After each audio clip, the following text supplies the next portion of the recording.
Hi there folks, my name's NovaWing24 and welcome to another little review of an FSX product. So today we're looking at the FSX Steam edition, the recent edition from Alabeo of the Piper PA-38 Tomahawk 2. So, first of all, I want to say thank you very much to Dovetail Games for supplying this wonderful review copy of this little aircraft. And as we've got to start off, as we always do, we're going to start off as a quick little tour around the exterior model before we jump into the office, and we'll go for a quick little test flight. Alrighty, so as you can see here, this is the PA-38 Tomahawk 2. Now, by the way, the Tomahawk 2 designation, the PA-38 was the PA-38, sorry. The PA-38 designation covers both the Tomahawk 1 and the Tomahawk 2. Tomahawk 2 was what was named for the later production run, so the production run that went from 1981 through to 82, where quite a few additions and improvements were made to the aircraft. This was including bigger tyres were put on, and also a slightly extended landing gear, so it had better ground clearance for propeller and also for taxiing across grass and dirt runways, and a few other sort of improvements were made as well. So this is, as I said, this is an Alabeo product. Now, Alabeo are quite known for their detail and their high res, and the confidence that they produce a high quality add-on. So yeah, and this does come through, as you can see, with the exterior modelling and all the shadowing and the reflectivity, which again comes across, and as people who are familiar with my channel know that for me that's a big indicator of a quality design product, to go through how they actually look, the reflectivity of the surfaces and make sure that they do line up. And this does look quite impressive. As you can see here, this is the sort of the business end of the aircraft, as it were. So we've got the Lycoming flat 4 engine here. We've got sort of nicely detailed model. We've got all the lights and the very promising there for the propeller there, Hamilton standard. Whoop, I don't want to get too much clipping going on there. And you've got fully actuating both passenger, pilot and passenger doors. And we've got there, and we've got now. Interestingly enough, though, this model, from what I can tell, looks like it is based around the final production variant, the PA-38 Tomahawk 2 for 1982. But interestingly enough, it is not with the modifications that the FAA mandated in 1983. So the FAA mandated in 1983 that all Tomahawk aircraft must have a series of stall strips included and implemented along the leading edge of the wing. And it does appear that these are not modelled in this aircraft, so it looks like it is the 1982 production variant, but it is the base production variant, not anything with any of the FAA regulations afterwards. Alright, well that's us kicking around the outside of the model. Let's jump into the office and jump into the cockpit. Alright, so again, as we can see from the quality, well, from Alabeo work, we've got the beautiful, nice camber gauges. Again, the reflectivity that you get on the gauges as well does come through here. So it's nice to see, it reflects your environment around you, which is always impressive to see, as I said, and it does give you that little bit of extra feel to the product as well, which is always what I like to see. So we've got a normal Benix King radio stack. It's very synonymous with light aircraft. You've got your fuel management and all the other fun stuff as well. So what I think we might do, I think we might get ourselves fired up. So what we might do is we might just, let's have a look. We'll get our batteries and alternators on first. There we go. And we'll get our anti-collision beacon going. Now we'll make sure that our mixture is set. We've got our tanks are full. Yep, excellent. Alright.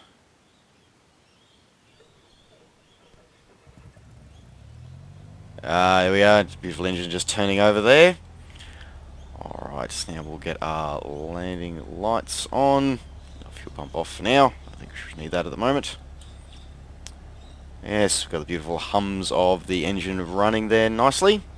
Alright, let's close these doors.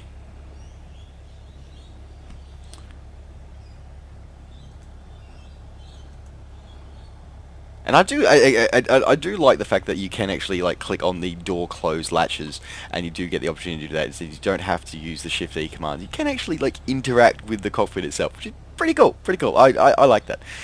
I know it's small things. I know it's small things. It's small things. But you know what?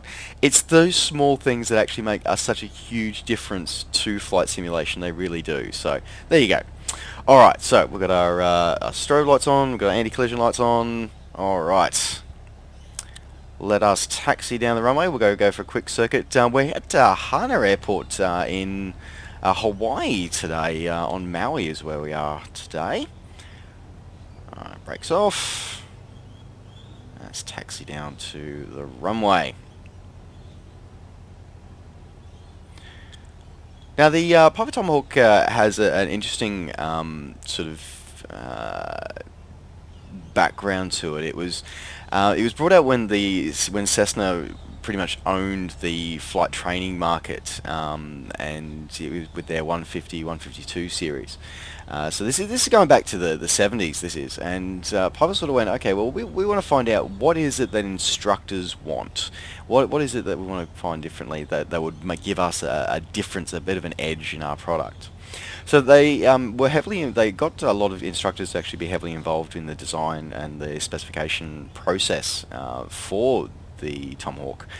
And one of the things they discovered while speaking with a lot of instructors was the simple fact that the Cessna's design is a very safe design in the fact that it does not spin and does not spin easily, and very quickly recovers. It almost recovers itself from stalls. Now, of course, that's very safe or whatever, but it's often, though, very difficult to actually teach pilots how to recover and how to correctly behave in a stall and a spin characteristic scenario. So one of the things that was asked for was that the instructors wanted an aircraft which they could more easily put into spins and stalls. To be able to give that flight training edge. They also wanted a bit more room in the cockpit for both themselves and for both the instructor and for the student. And Piper came out and went, okay, that's what then this is essentially what this was. These basic principles is what this aircraft was designed around. Now we'll do our 1-notch flaps for takeoff there. Looking good. Fairly calm winds. All right. A bit. I'll continue my story in just a moment in the air. All right, and off we go. Brakes off.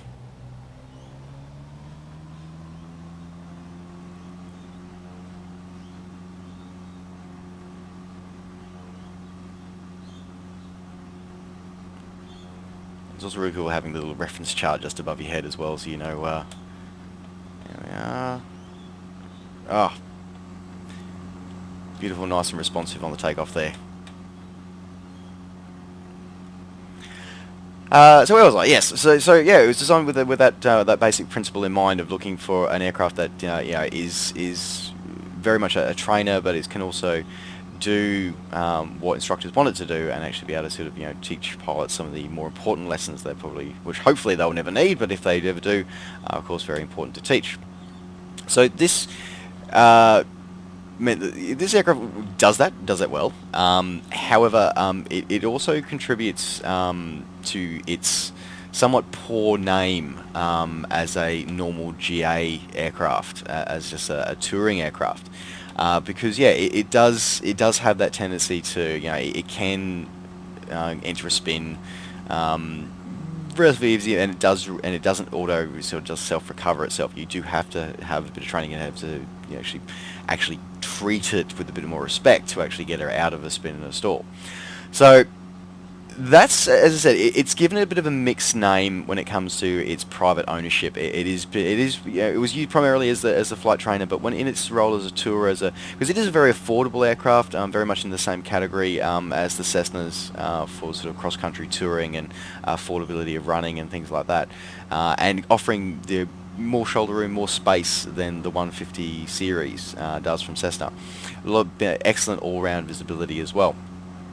But yeah, unfortunately, with that side effect of the spinning of its design of simply being designed to be a trainer and a spin-type trainer aircraft, that it did contribute negatively to its reputation.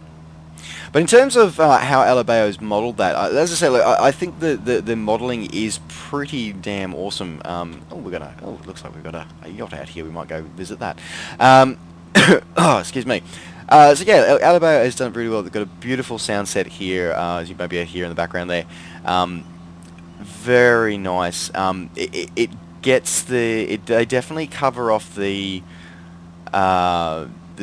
trainer-esque nature of it, and you do have the feel of a nice low, slow tourer and training aircraft with this one. It can, if you do put it into a spin, it can be vicious. It's difficult to put it into the spin, but if you do get it into the spin, then yeah, she can be quite vicious. So beware of how to recover it. Fortunately, some of the documentation that comes with Alabeo that does give you some hints and some guides on how to do that. So overall, look, it is a pretty awesome setup now, as we kind of expect from Alabeo and their sister company, Carinado. No such things as pop-up panels and stuff like that. It's all just the 3D cockpit. And because it is an aircraft that is pre the GPS era, there is no pop-up GPS or nav GPS sort of settings for this one. So if you're used to sort of cheating and using GPS, this aircraft is not going to be the one for you, because you actually have to do normal, like old school, old style, still navigational. So you've just got to have to remember, know your charts, know your headings, know your speeds, and as an old saying goes, give you a map, a compass, and a stopwatch, and then you'll be able to go anywhere you like. So that's a very important rule to do for this one here. But yeah, look, it is a fairly impressive aircraft. I'm pleased with it. It is, as I said, a great low, slow. You'll cruise around about the 90-ish knots. Might bump it up to 100 every now and again. But it's a great little aircraft for visibility and low and slow touring. Yeah, I'll be honest. I like some of my mod cons, so I'm mixed about this one.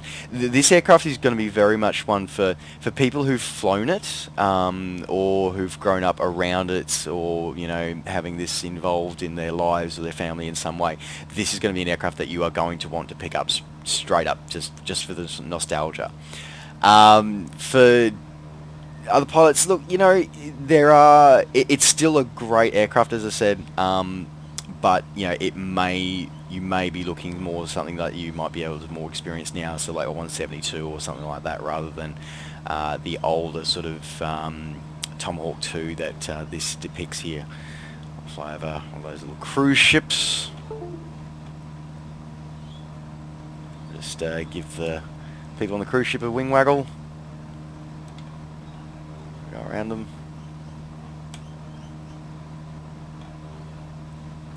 All the little cool random things that you find in FSX from every now and again.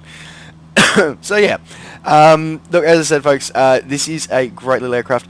I don't really have anything negative to say about the flight dynamics of the model. Interestingly enough, though, if anyone has had the original release of this Tomahawk, so Alabeo has had this out for a while for box edition, and it's only recently, as I said, just recently become the Steam edition. Once again, in line with Dovetail's policies of not wanting to infringe copyrights, or if they're not able to gain full copyright permission to be able to have colour schemes and liveries and whatever, there are some livery changes from the original boxed edition release. Now, I have tried to contact Alabeo and see if they are doing something similar to what Aerosoft have done, which is to allow a release of the livery packs for Steam users to install. Unfortunately, Alabeo have declined to comment and have not given me any further information, which is a bit of a shame. I was hoping to get a response for them in time with this video. I actually delayed doing this review specifically to give them more time to respond, but it seems it was not to be, but that's alright.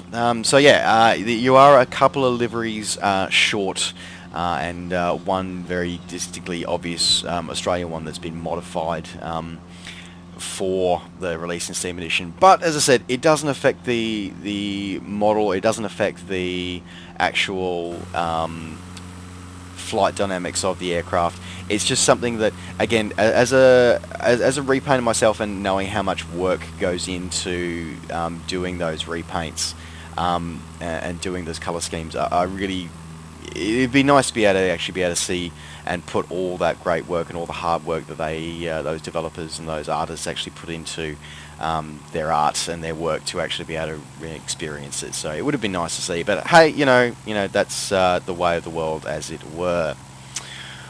Alright, so we're going to come in for a landing back here at Hana, and then we'll wrap up the review today. As I said, the visual model and the effects, especially the lighting effects, are just really cool. Alright, I think we're going to, we're going to turn straight in. There's a nice little diversion going, seeing that cruise ship, wasn't it? Yeah, I definitely enjoyed it. Alright. Now we've got our reference speeds up the top there. So we're looking at approach about 70 knots. Alright, so let's slow down a bit. First notch flaps out. Oh, I thought Hana had puppies. No, obviously not. Okay.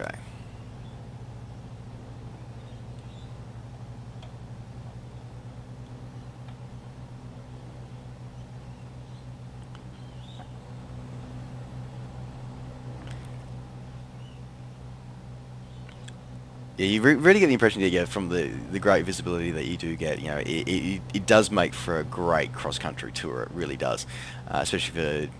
I've always had a soft spot for Hawaii. I haven't done a lot of my videos here, maybe because it's got so many fond memories from mucking around in Microsoft Flight in it. But you know what, FSX, it's not bad too. It's not bad too. Get a bit more power on.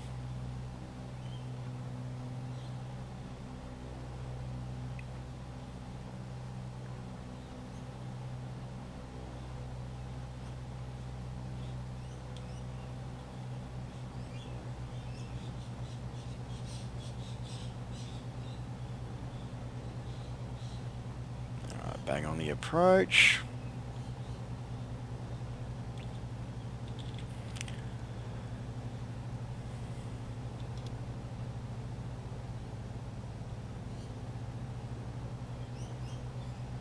Alright, short final.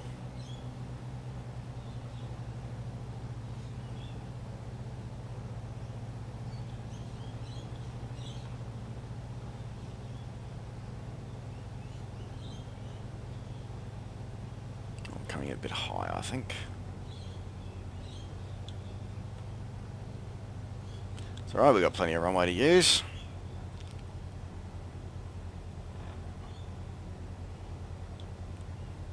Definitely coming in way too high on that approach, but that's alright.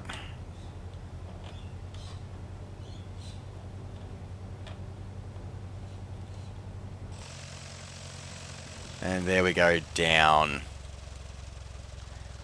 Alrighty. So yeah, look, as I said, it flies quite nicely. Very similar. Okay, probably took that turn a bit too fast. It flies very nicely.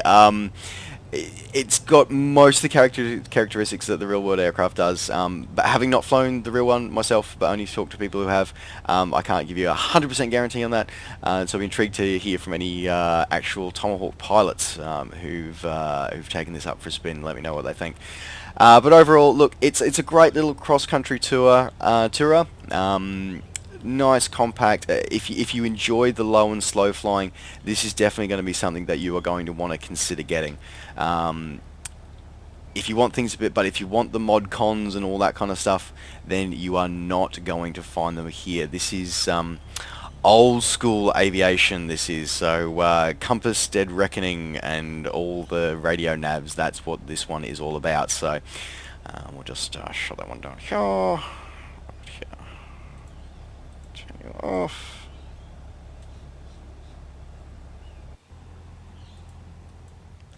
There we go. All right. So as I said, that's my little first little look at the Alabeo's Piper PA-38 Tomahawk 2 for FSX Steam Edition done today. Thank you very much for tuning in for this video today. Look, as I said, not a bad little add-on, not going to be for everybody, but I tell you what, if you do like old school flying and you do want to experience some of this stuff, this is definitely going to be something that you'll want to at least consider. Alabeo, if you're watching, I would love to hear from you if you do intend on releasing some of those missing or changed liveries for customers who do buy your Steam edition of your product.